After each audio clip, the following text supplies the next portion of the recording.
You could argue some of the things that you were talking about got better, just getting better shots for guys, handling doubles on Luka, but was any of that lost with Milwaukee kind of being able to hit their threes like they did, and then while you're trying to take away the rim? No, it was a different loss than the other night in Brooklyn. I thought our competitive level was really high. I think overall, it was a tough matchup if we're not at full strength. That's just reality. And I think particularly on the defensive end, our execution of the details, whether it was, our strongs versus Lillard and then not stronging him and allowing him to get to his left hand.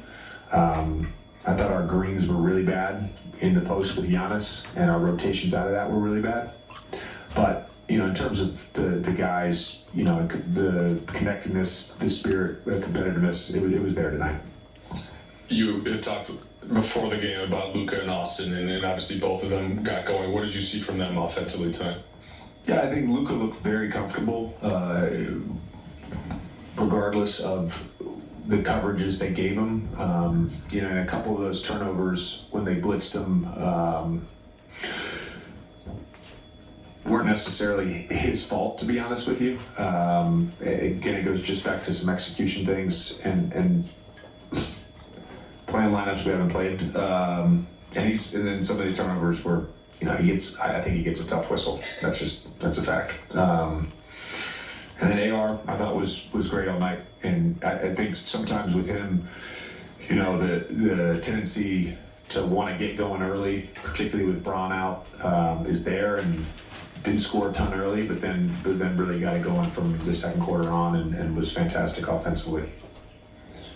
JJ, I don't know if it was after Boston Brooklyn, but you said something along the lines of like, while we're not full, we just we have to defend and just play incredibly hard. Yeah.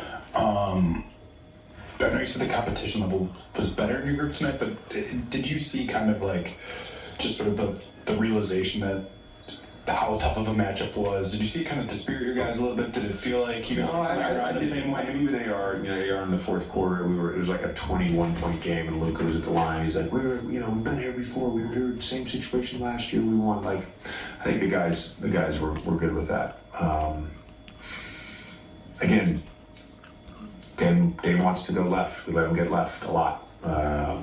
We didn't execute at a high level, and frankly, when you're missing guys, you have to play hard, but you also have to execute. To play hard, play smart. It was the favorite slogan of Billy Hicks at Cave Spring High School.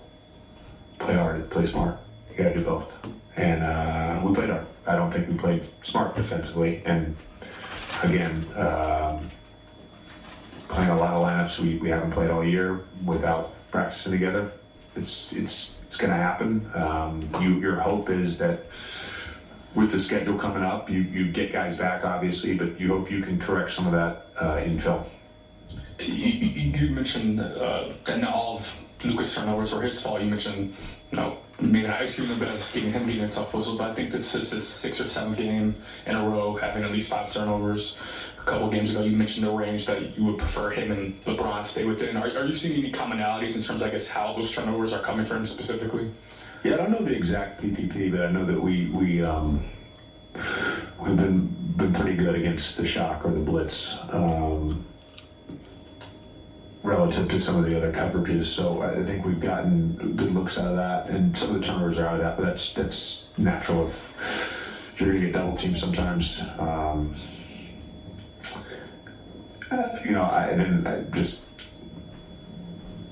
Again, it goes back to they're going to put 2 on the ball. There's one guy on the weak side. Well, the top guy has to pull behind and get to the top of the key, and that's something I'd love to have a bunch of offensive breakdown segments in a practice to get that in, because it's right there. We see it on tape. We watch it at halftime. It's there, and I know Luka's a willing passer, so we'll be able to do that eventually. And then a last quick one for me. Is everyone who was available tonight expected to be available for tomorrow in Denver?